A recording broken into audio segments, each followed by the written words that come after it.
Hey, Midwest Picker here. Welcome to my channel. My name is Dave. I go by Midwest Picker. I am a part-time reseller, full-time RN, father, husband. This is a very different video, kind of cramped in here because I have a surprise hidden underneath the Enoch t-shirt here. And then I got Joey over here who wanted to join me in this video. Not sure why. So like I said, this is an unusual video. It's different. It's about a unicorn. Well, not a real unicorn. In the reselling world, we refer to items that are ultra rare, highly desirable, unusual, difficult to find as unicorns.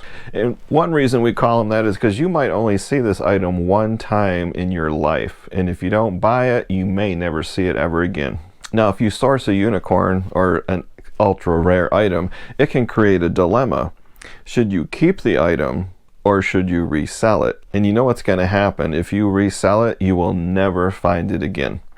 Yeah, well, you know, that's just like your opinion, man. But at the same time, we all have to be adults. You can't keep everything. And I know what you're thinking when you look behind me, you see a bunch of crap on the wall. Well, that's the decor of my eBay office. I do keep some of this stuff that's pretty cool and interesting. I don't know if you can see it, but there's an Enoch painting on the wall. There's a shelf up there with cool collectibles. I have a movie card framed up, all kinds of cool stuff. LP albums that are framed that you can't see off camera. So I do keep some stuff. I try to sell the majority of stuff. But if I find something weird, unusual, different, something I have never seen in my entire life, it's really difficult to sell it. This particular item, which is underneath the Enoch t-shirt, and I'm going to reveal in a minute, is so rare and so different, I'm really tempted to keep it. I kind of feel like that, you know, that weasel from the Foghorn Leghorn cartoon. Every time he sees a chicken, he gets all excited. Well, that's how I kind of feel about this item. This item is a doll. I don't collect dolls. I know next to nothing about dolls. I know Cabbage Patch dolls, and everybody's heard of Barbie dolls, but my knowledge base on dolls is very limited. Before I make the big reveal, I'm going to tell you where I sourced it, what I paid for it, what it is, and what I think it's worth. And then at the end, hopefully, maybe I'll have an answer for you whether or not I'm going to keep it or I'm going to sell it. So first thing, where did I source it? I sourced it from a HiBid auction. Now, if you've never heard of HiBid, it's basically a website. It's kind of like eBay, but it's your local auction houses, your brick and mortar auction companies that put their lots for auction on this website. And they're all different. Some could be 5 days, some could be 14 days. You can arrange how you search for an item based on local pickup only. Some items can be shipped. I personally, when I search on a HiBid, I just do a search by my zip code for 50-mile radius. And 3 or 4 auction companies that I know very well always show up. I click on the auction company and it shows all the listings. Now, you could search by item.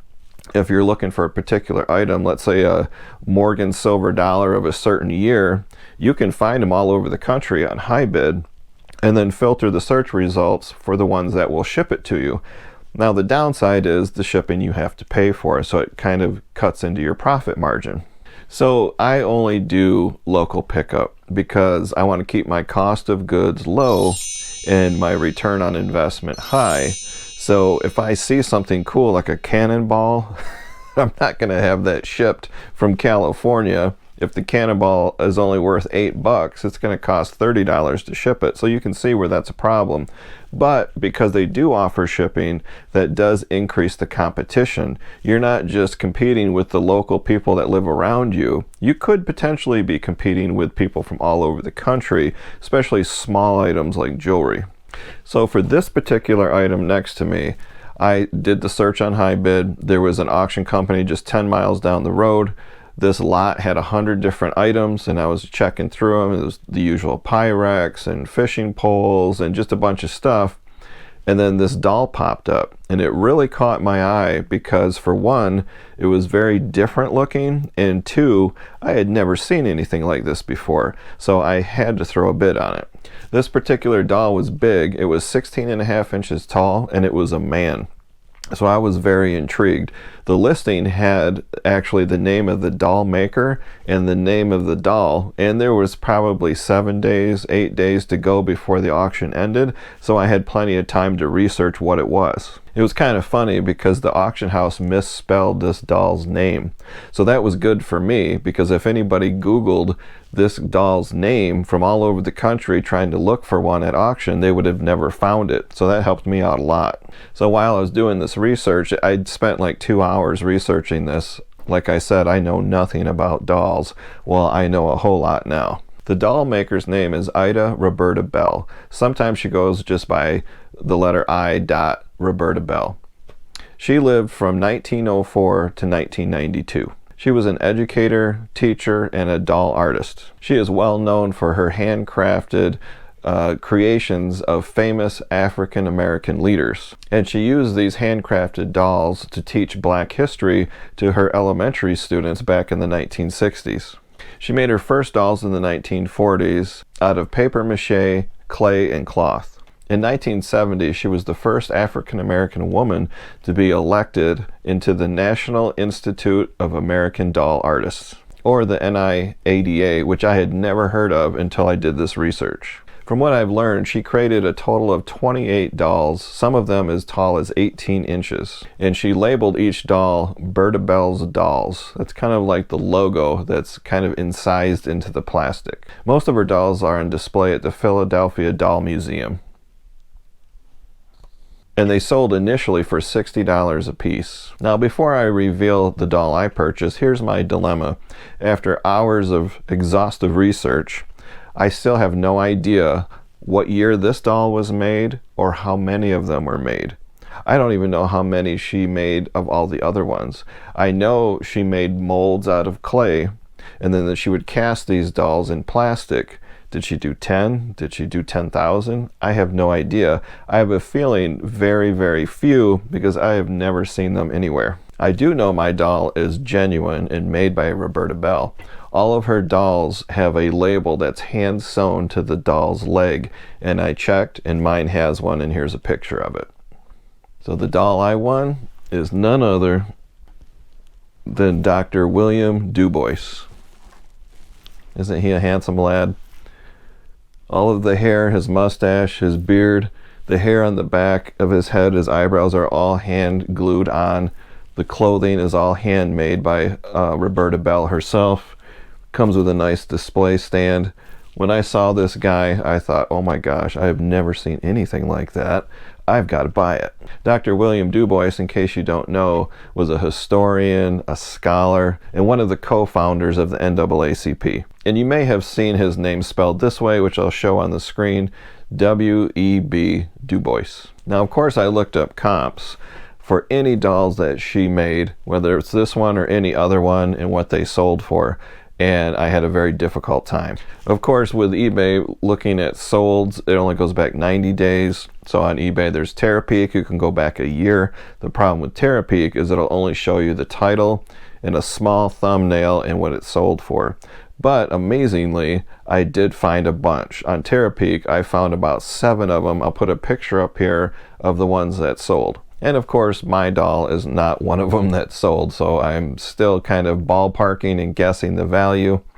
The ones that did sell sold between $99 and $234, all for auctions. Interestingly, these all sold in July of 2022, just a few months ago, and all by the same seller. It's almost as if a doll collector or a doll museum put everything they owned by Roberta Bell on auction on eBay all on the same day, and they all sold. I was kind of hoping, I would catch this as a sold, so on eBay going back 90 days, you can read the full description, how it was shipped, everything, and I was hoping to find a sold one, and the description would give me more information, like the year they're made and how many of them were made, but unfortunately I was a few weeks late. So you're probably wondering what I paid for this handsome fella. Yeah, can you believe it? I paid 12 bucks. Holy crap! Holy crap! Holy crap! Holy crap! Holy crap! That's right, only one other person was bidding against me. I think it started out at $8. I got him for 12 bucks. I was thrilled. I couldn't wait for the auction to be over. I'm watching it intently. It's like 8 o'clock at night and the timer's counting down. They have a soft close. So if somebody jumps in and bids, it adds, I don't know, like 10 minutes to the auction. Nobody jumped in and bid and I won it. So the next day I drove, 10 miles down the road and paid for my invoice.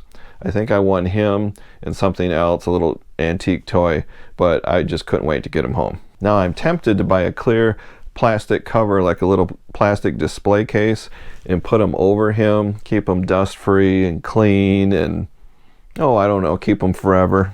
I can't even consider that. He's just too valuable. So if I do auction him off on eBay, I would start it out at $149 plus shipping on top. Guarantee he'll be the only one on eBay. I do know from Terapeak what language to put in the title to draw attraction to this. I don't know if people even know what he is. I don't even know if 7-day auction's good. You can go a 10-day auction. I'm just not sure what to do. A third option is to enjoy him in the office, make him part of my videos for like a year, and then auction him off. I guess a fourth option would be to sell him to a viewer of this channel.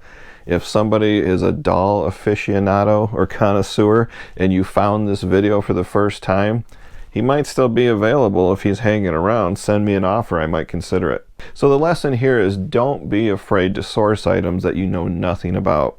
Some people watch this channel just for the entertainment value. I don't know why. Some people are resellers who watch this channel. And so like the lesson is, if you see something out in the wild, flea markets, estate sales, auctions, and you have no idea what it is, don't be afraid to buy it if you can get it at a decent price, if it's very unique, very different, very unusual. One of my favorite quotes, nothing ventured, nothing gained. So tell me down in the comment section, would you keep this doll if you found it, or would you sell it? Or would you spend more time researching it and determining as much information as you can before auctioning it off? I guess there's a fifth option. Facebook has a lot of private groups for everything under the planet. Knife collectors, ephemera collectors, teacup collectors, there's everything. I can easily find a doll group on Facebook, ask to join it, and then post a picture of this guy and say, hey, I won this at an auction. Ida Roberta Bell, it's Dr. William Dubois. Can you tell me any information about it? In your private messages, you will get hammered. How much do you want for it? How much do you want for it? And people will try to buy it. Now, don't go into a private group and say, hey, this is for sale. I want $200 for it. You have to work your way into it, let them approach you. I've sold vinegar valentines that way. I paid $10 for, and a guy in New York offered me $240 for them through private message. I sent him an invoice through PayPal. Boom, gone. Made tons of money. So that's the video, guys. I hope you learned something. I know I sure did. Don't be afraid to source things you don't know anything about. Now you know a little bit more about particular dolls. So if you see a doll, even if it's not Roberta Bell's doll, there are doll artists that make handmade dolls or mildly mass-produced dolls. And if you see one, you thought, that looks different, and it doesn't look like it's made by Mattel. It could be made by a doll artist, and it could be worth a fortune. Oh, and before we go, I have to mention Joey over here. I don't know if you noticed, he's wearing this beautiful brooch. So I bought 4 wonderful brooches from Vintage Vagabond Vens. If you don't know Sue, she's got a great YouTube channel, and now she's also selling on Whatnot. I won 4 brooches on her Whatnot auction, and these are going to be Christmas gifts for grandma, mom, sisters, aunts, things like that. I go to lunch one day, and I come back to the eBay office, and Joey is wearing one of the brooches on his shirt. And I said, no. I don't think so. What are you doing? Yeah. Okay, so he said the rhinestones bring out the color in his eyes. Yeah, I don't think so, Joey. That's going back in the package, and you are not keeping the brooch. You're not keeping the brooch. Sometimes he's ridiculous. I have to lock him in the closet because he does weird things like sends people emails. So anyway, that's the video, guys. Thanks for watching it this long. Give it a thumbs up if you liked it. Put your questions down in the comments, and please, if you know anything about Ida Roberta Bell, any of her history, anything about her dolls, please let me know in the comments, because there is very little information on the internet about her. I hope you liked it. If you haven't subscribed, hit that subscribe button and the bell icon. Until next time, see ya.